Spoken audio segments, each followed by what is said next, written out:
Hi, it's Phoenix Genesis. So one of the hottest topics on the Pacific Crest Trail or any long distance through hike or short hike is shoes. And on a short section hike of the PCT, you can pretty much get away with wearing anything. I mean, I have actually hiked parts of it in Crocs when it was flat in the Sierras.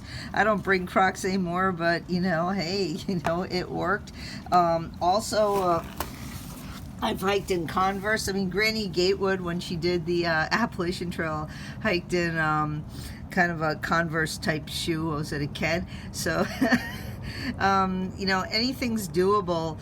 But, I mostly walk in Converse. So when I'm walking on like concrete right here, because I like a zero drop. I like my calves to be out elongated. Cushion just hurts my feet. I just like having less cushion. I walk barefoot a lot. So if you wear cushioned shoes, I have to say this, and you're going to, you wear cushioned shoes at home all the time, you like a lot of cushioning, and then you're going to go to a zero drop shoe, you're probably going to get injured. So again, you have to strengthen your legs, you have to strengthen your ankles, you have to walk in these shoes. Don't buy a new pair of shoes, throw them on and go out in the trail. So I've never done ultras before. I'm finally going to go that route, and I'm going to explain why I'm going to try the ultras now. When we were up at Kennedy Meadows a couple weeks ago, I got these. They're actually one size bigger than what I normally hike in.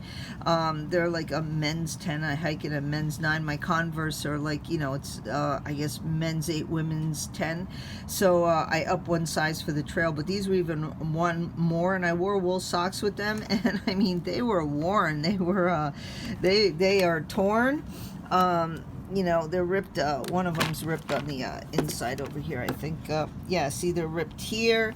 They're kind of ripped along the edges here, and the tread. And you know what? They were spectacular. I did 8 miles walking one day in them, and I just put them right on and put some thick wool socks on and went for it, and I had no complaints. It was the softest ride I ever felt in my life hiking. And a lot of times with the Nikes, I go with minimalist running Nikes.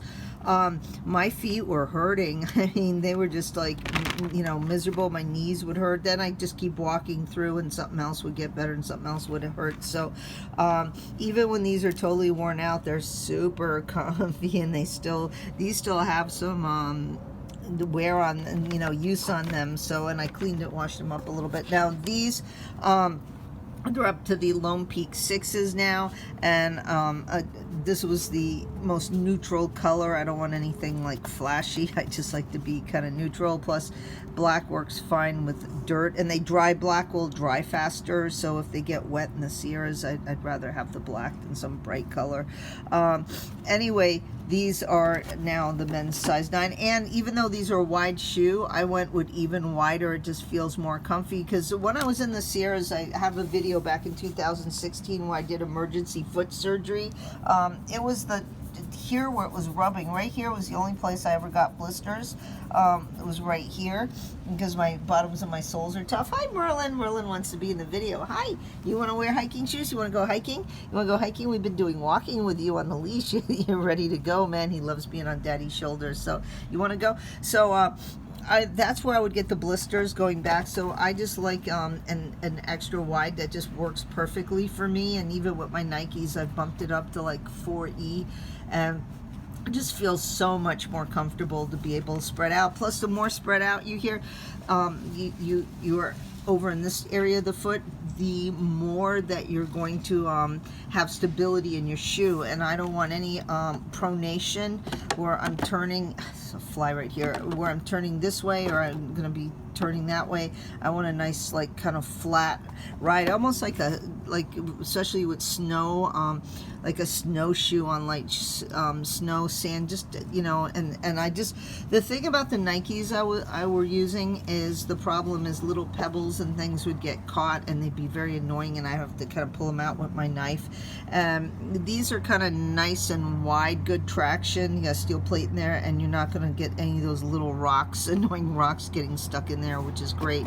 And you can see, again, let's look at this one. You look at this one next to the Lone Peak 5 and 6, and you can see, like, after all those miles, I mean, that tread's still there. I mean, I walk on a lot less, you know, tread when my Converse wear out after 6 months. I mean, they're just literally falling apart. I'm still walking in them. So that's, you know, that's nice to know. You still got a lot of grip right there, especially now, of course, on a, like the AT where you're going up and down and there's more slope. You're probably gonna not want to use this tread, but you know, remember the PCT is a horse graded trail, and if you're going you know, especially fast, and you're leaving the beginning of May and you're finishing sometime early September, you're not dealing with also, you know, a lot of wet conditions. You're not dealing with snow. You know, you're not, so this kind of tread worn down here, you could get more mileage out of it than if you're going on the shoulder season. So anyway, that's about it for these. I'm happy. The only thing I'm not happy about is how absolutely expensive they are. I think they were like $140 plus tax. So yes, they're very, very pricey, and the thought of having to have 5 pairs of these is kind of like, wow, that's just really expensive. But it is what it is. If I, you know, are unhappy with them, you know, I think it's very, you know, I can go with the Nikes. And having said that too, don't just have buy 5 pairs of one type of shoe, because for some reason your feet may change, or you may change. You may have a different type of style, or just decide there's something else you need. So, you know, it's always good to have maybe one pair that's just something different, just in case. You know, you say you don't want to be stuck and say, oh no, now I gotta buy 5 other pairs of shoes of 5 other types. So I do know that my Nikes were tried and true, and this year is my one type of Nikes, my Pegasus wide. So I know I can always fall back with those if I need to. So anyway, that's it, and I hope you guys have a wonderful day. Bye.